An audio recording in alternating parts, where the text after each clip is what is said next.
America से तो हम अभी कुछ संकेत लेना नहीं है। ठीक है, शुरुआत करने के लिए ठीक है दीप, कि कुछ खास बदलाव नहीं है, न इंडेक्स में बदलाव है न बाकी डेटा में। आपका डॉलर इंडेक्स और बॉन्ड यील्ड थोड़ा सा बढ़कर वापस स्टेबल हो गए।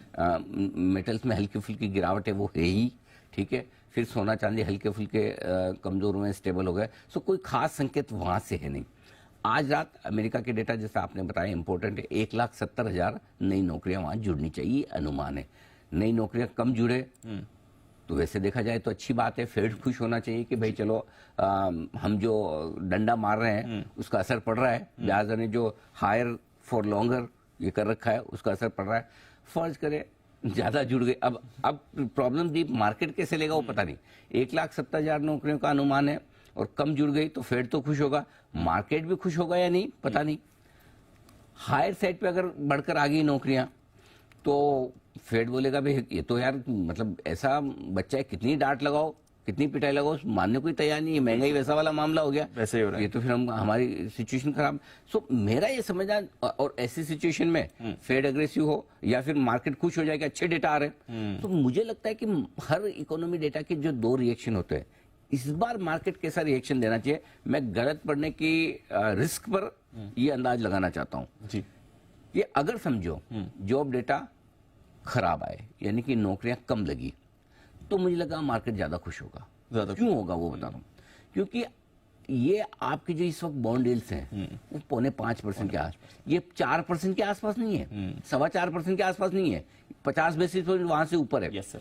अगर यही बॉन्ड यील्ड 4.25% के आसपास होते तो आप मान के चलते कि कम नौकरियां लगना ठीक है कि बॉन्ड यील्ड्स भी कम है और उसके बावजूद हमारी इकोनॉमी ठीक है।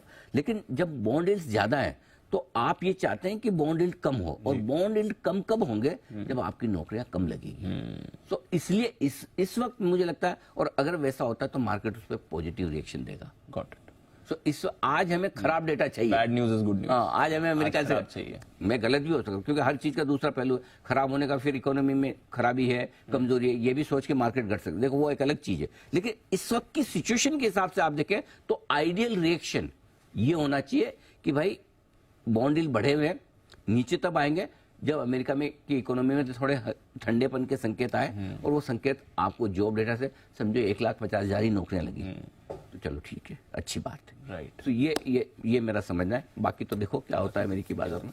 तो आज का दिन इंपॉर्टेंट है वहां पे। आज हमारा भी पहले हम हमारी पॉलिसी तो निपटाएं, इनको तो बाद में देखेंगे। बिल्कुल, ये तो बात की बात है। कल सर बढ़िया मूव के साथ, जितना हम परसों गिरे थे कल पूरा हमने रिकवर कर दिया। थोड़े हमारे बाजार रिलेटिवली, आप कह भी रहे ग्लोबल मार्केट्स के हिसाब से रिलेटिव स्ट्रेंथ दिखा रहे हैं। कल स्मॉल कैप इंडेक्स आपको 0.5% ऊपर था।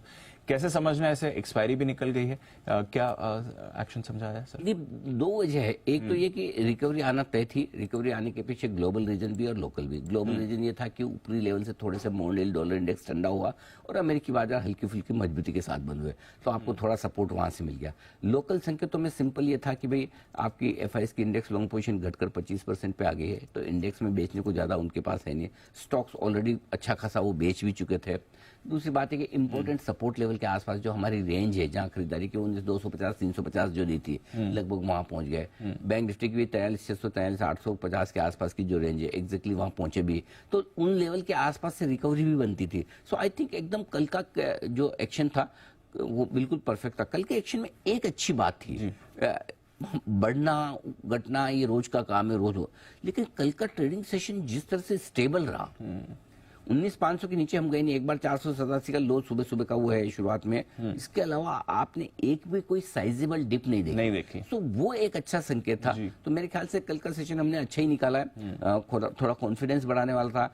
ब्रॉडर मार्केट भी चल पड़े और निफ्टी को सहारा देने के लिए बाद में कोई सेक्टर आपके लिए आ ही जाता है। एक और अच्छी बात दीप कल के सेशन में ये भी थी कि थोड़ा सा एफआईएस की बिकवाली का प्रेशर कम हुआ है। 1864 करोड़ की बिकवाली कैश में की जरूर है, लेकिन वायदा कारोबार में आप देखिए उतने 1500 करोड़ के आसपास के स्टॉक फ्यूचर्स खरीदे। ओपन इंटरेस्ट वहां घटा है, यानी कि स्टॉक फ्यूचर्स में शॉर्ट कवरिंग है। थोड़ी शॉर्ट कवरिंग इंडेक्स में 523 करोड़ की। सो वायदा कारोबार के डेटा थोड़े से बेहतर है, लेकिन ओवरऑल कह सकते हैं कि कल एक्सपायरी का भी दिन था, तो उस लिहाज से ओवरऑल कल का सेशन काफी बेहतर था, स्टेबल था, स्पेशली 2 दिनों के मूड माहौल खराब होने के बाद।